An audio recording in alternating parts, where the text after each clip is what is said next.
So welcome back. It's now our second session on November 11th, and it's my pleasure to introduce the next speaker.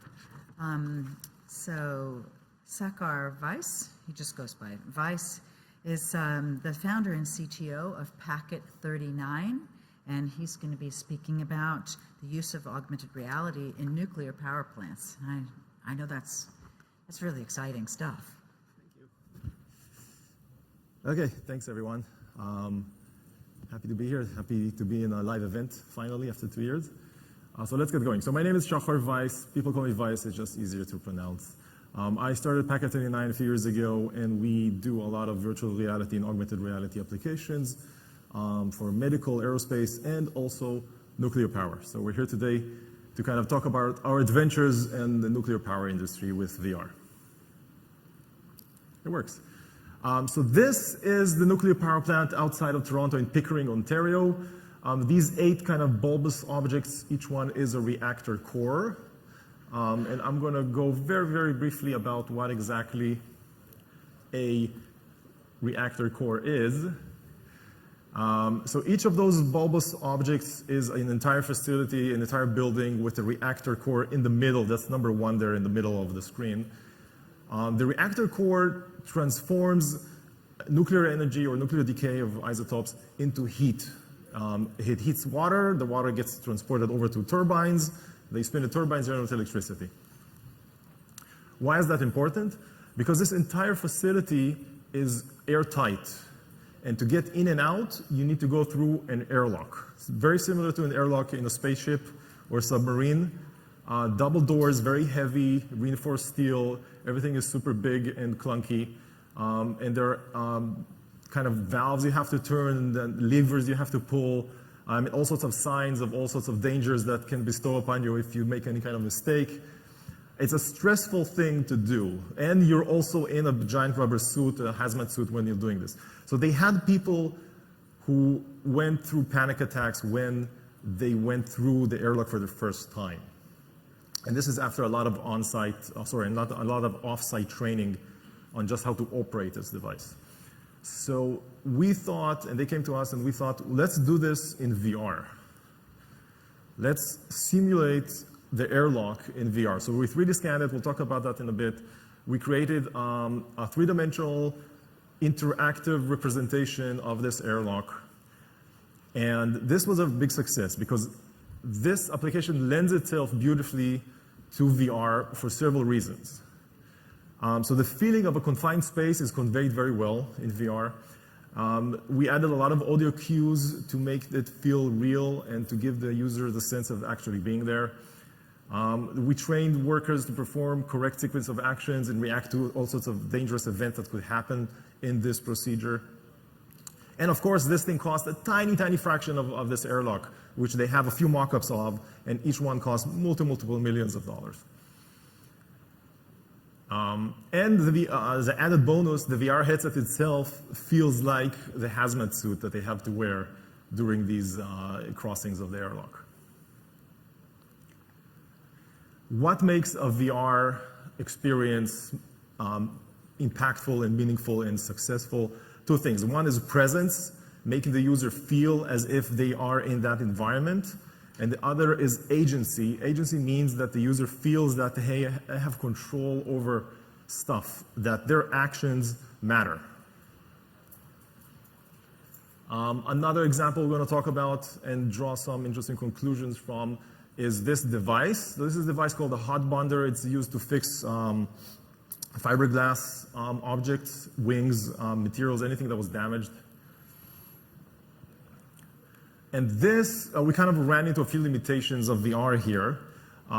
This display, there's a little, laser here works? No. So this little white thing that comes out in the middle, it's a kind of a receipt that the user has to collect afterwards, but it's very, very small. And VR headsets, they're getting better and better. There's a few examples in the expo of outstanding VR headsets, but it's still hard to read very small text. The field of view is still limited. You don't have hands, you have controllers usually. I won't get into locomotion at this point. But how do you work around these limitations of the hardware? Haptic feedback is important. That gives you a lot of feel of real objects. Audio feedback, as I mentioned already. You can make stuff bigger very subtly without the user noticing. These two displays here, the purple and the green one, are actually 50% or even twice as big as the real thing, but the user doesn't really notice. And you can also enlarge stuff blatantly. This whole side of the device does not actually exist in real life, but because it is linked to that little note that comes out, every line that's printed there appears on this kind of enlarged display. The user intuitively understands this is some kind of magnifier or some kind of other representation, because we want the user to feel, to get the muscle memory of these devices, to know that this note appears here and that button is there. And that is important. That's something we always strive for. Another example we can look at, this is a radiation monitor. It's a Geiger counter. Workers that go into the reactor core, after they come out, they have to put all of their equipment on the table and scan it for contamination. And this is done like this. It's a procedure that the trainer takes an actual piece of contamination, an actual piece of radioactive material out of a locked cabinet, puts it on the table, and tells the trainee, okay, now you have to scan the table, find this piece of radiation, and pretend that you don't know where it is because you actually can see it there sitting on the table. And this is an example where a VR training app is actually better than the real thing, because the trainee doesn't see where the contamination is. Only the trainer does. So this is a trainee view, and that's a trainer view. The trainee can place the contamination at any point, and the trainee has to move the wand, the radiation monitor, has to move it in a certain speed, and the software can detect if he's moving too fast or too slow, if he's missing a point, missing any spot on this table. And this is something that, as a trainer, just eyeballing the situation and looking at it, he can easily miss a mistake.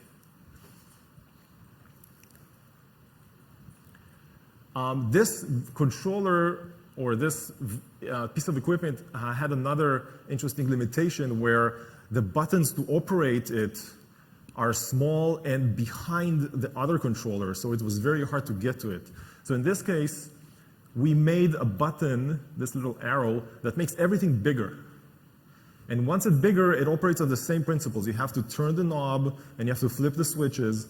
And this is something I call abstraction layers, or avoiding abstracting. And this is an important lesson that we've learned over the years doing VR applications. Do not abstract. And what exactly is abstraction? We've had 30 years of abstraction in software.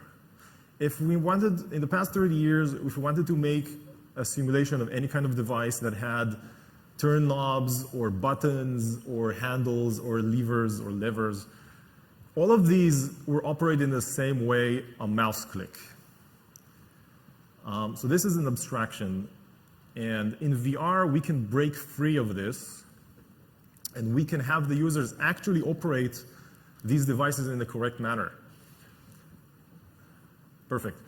So this is the airlock from before, and this is the VR user, and he's actually turning this handle to open the door, and he's going to pull the lever, and he's going to do all of these motions, which are really important for muscle memory and for transforming the user into this environment and giving him agency and presence. This is a lot more work than just point and click, but in many cases it's absolutely worth it, and it's something to keep in mind when budgeting and developing these applications. This is my timer, 10 minutes. Okay, good. Another limitation sometimes we run into is that the controllers are just controllers. They're not tools, they're not the same, they're not the right shape or size, but we can add to them. In this case, we made a controller look more and feel and look more like an angle grinder. And the user, even the vibrations of the controller work really well. And the user can actually press this against the table and feel as if they are grinding some material off this surface. So there's no audio, so I'll do it. That's about what it sounds like.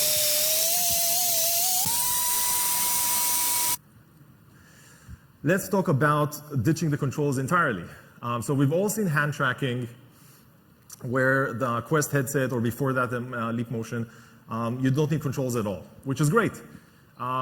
It's very intuitive. You have something, you touch it. It's very immersive, and you get a lot of agency. You feel that you're doing things. Your hands never run out of batteries.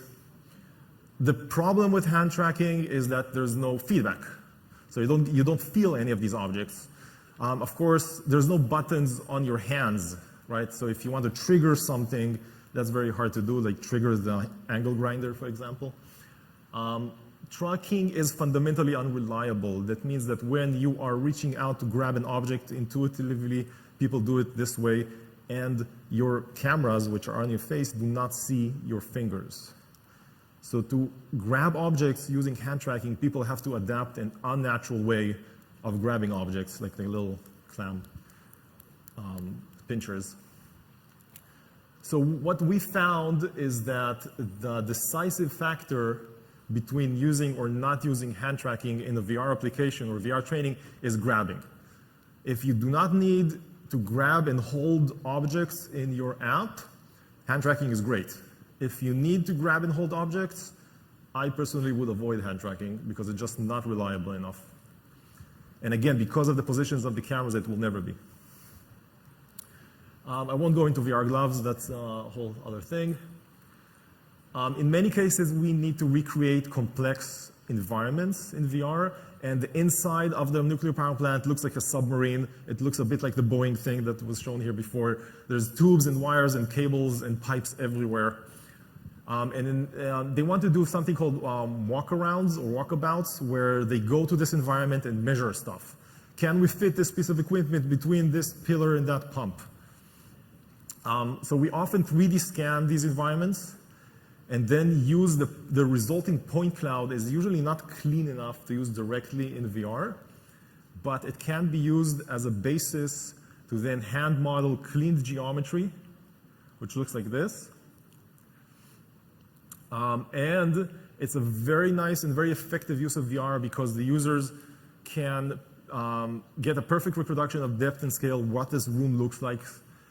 They can explore the places that are difficult to reach. This room needs to, you have to go through the airlock to get to this place. Going through the airlock is a 3-hour procedure. I'm not exaggerating. It's very easy to measure distances and clearances, and you can fly, which obviously is not something you do in real life in most power plants. You can fly around the room and measure stuff willy-nilly, and it's very intuitive and useful.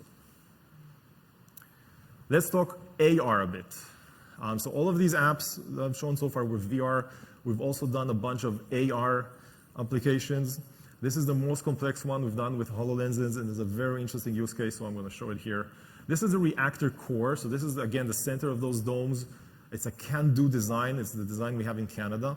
And in this case, the Reactor Core has fuel rods, channels, all of these holes, and they are vertical. Okay, in most other power plants, they are horizontal. Vertical, horizontal. In this case, they're horizontal, not vertical, other way around. Each one of those has, each one of these holes has radioactive material inside, and when it's uncapped, a radiation beam shoots out of it. The radiation beams are invisible. They vary in shape depending on what exactly is inside of these tubes and what the cap looks like. Sorry, go back. And entering the beam can be dangerous. You can die, or worse, you get paid vacation or paid leave. That was a joke, by the way. And so a lot of the training they do at the mock-up. This is the mock-up, by the way. It's not the real thing. They have a 1-to-1 scale mock-up. A lot of the training involves around how not to step into the giant beam of death. Okay, that's the gist of it. Don't step into the beam of death. And their solution was to use tape on the floor. And you can see the yellow tape over there. Just don't go in there. That's the solution. So obviously it's very easy to miss this tape because people are wearing suits and hazmat suits and visors and stuff. It's very easy to miss. We went with the AR approach. Again, this is a 3-year-old project. We experimented with a bunch of glasses that were relevant at the time, and we picked the HoloLens. And the HoloLens is very interesting because it is actually a certified safety glass, and everybody on this mock-up, inside the mock-up, have to wear safety equipment at all times. We 3D printed adapters and made it attached to a hard hat, and it was kind of a funny coincidence or a discovery that as a hard hat, it's much more comfortable than the original strap that comes with it.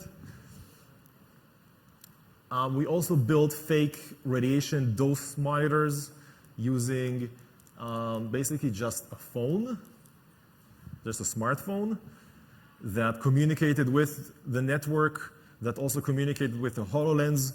There were 5 people network in this application, and on top of that, an administrator station that could control the application, all running on a private and closed network.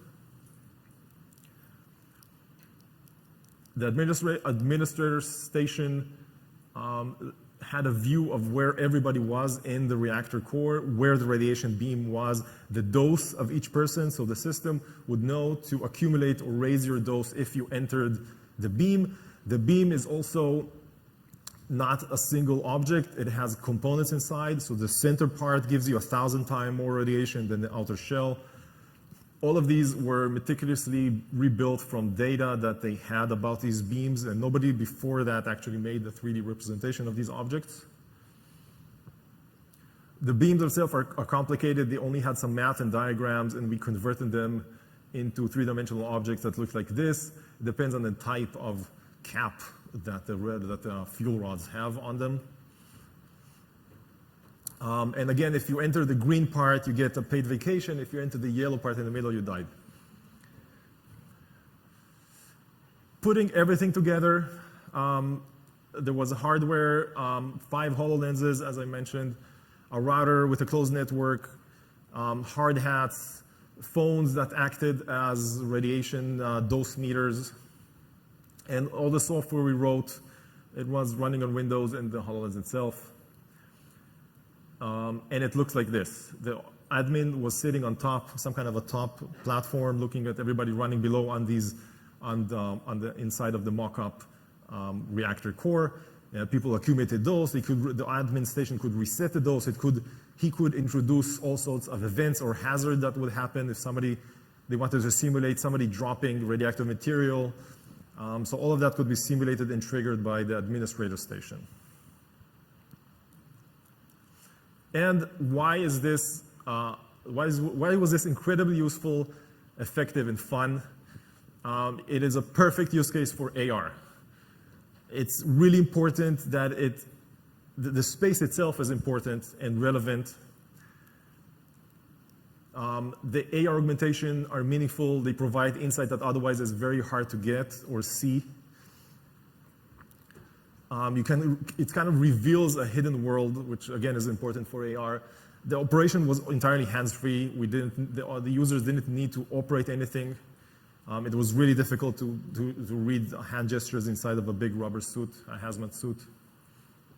And the environment itself is very complex, which again makes sense to use AR in this kind of environment and not VR, for example. Where the system didn't quite right, or what was difficult, is localization in space was not perfect. Again, the same problem that the Boeing people had. We had to use, eventually we used markers to help localize, because radiation beam was important that they will emit from a certain and very specific place in the wall in the reactor core. Gestures, again, were impossible to do in the suit.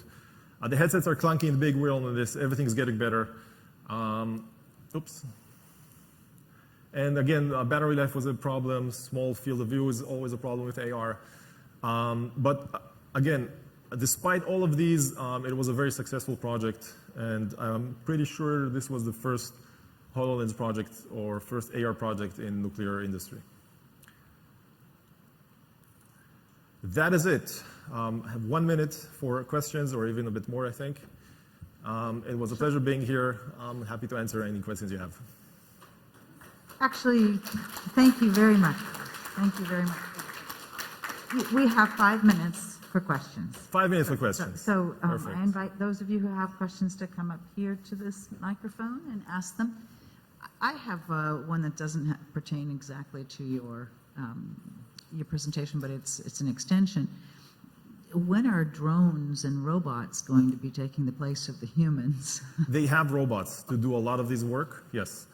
We've actually worked on them to create VR simulations on how to operate the robots. Yes, drones are difficult to fly in this environment because it's just tight, but they have a lot of robots, yes. Yes? Hi, that's loud. Kim Vertali, nuclear physicist. So Excellent. I've done some of this work with radiation detectors as well. I think this is really important work. I really love it. Did you use any physics simulations to handle the beams, or were you just taking data that they had already taken? We took data they already had. We kind of converted it into 3D. Sure. And then we did some, just based on the space, the distance you had from these shells, we did some kind of averaging, basically. Yes. Okay, averaging. To rough it out, yeah.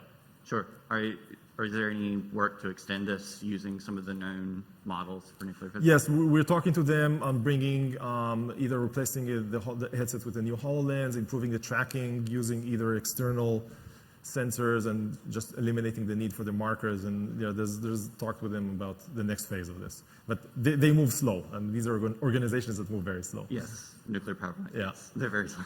But yes, very, very great work. I really appreciate it. Thank you. Hi, I really appreciated your comments around abstraction.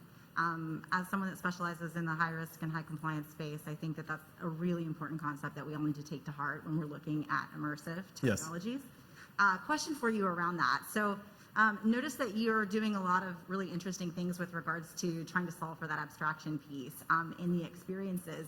Also noticed on the data side that there's a bit of an abstraction still happening on the data in terms of pass or fail and those kind of metrics. Was curious if you've experienced or if you've experimented at all with the XAPI standard that's present that talks about the ways in which we can actually track verbs and report those from a learning perspective in immersive technology. Yes, you're absolutely right. So a lot in that specific application or example, most of the focus went on replicating the actual devices. And the pass or fail was really just an experiment. Because eventually the software doesn't decide. There was a human operator that was watching what the people were doing, and he eventually, or he or she decided if it's pass or fail. But this was something that we're going to talk about next phase.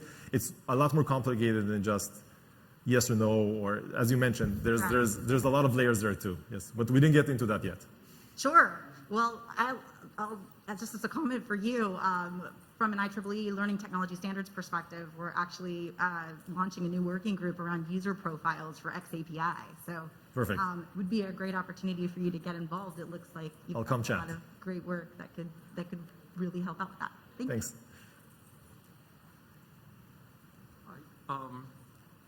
Based on what you've shown us, I believe in my heart that the number of applications for these technologies in dangerous environments is immense and, it is, yes. And life-saving.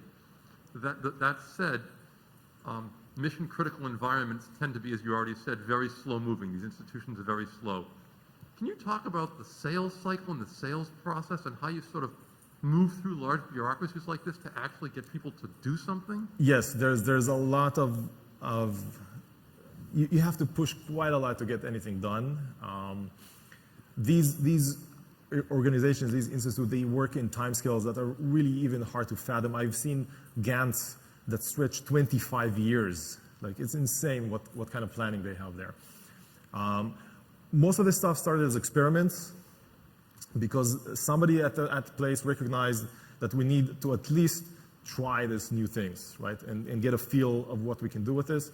The AR one went into production. The radiation monitor one with a wand that went into production are actually using this. Again, I'm pretty sure these are the first VR and AR applications that are used in a nuclear power plant anywhere. But there's no easy answer. It's a slow process. You have to work with a lot of people there, and you just have to keep pushing them until they manage to agree to consider and then try and then implement all of these phases. You have to kind of push through them. Thank you.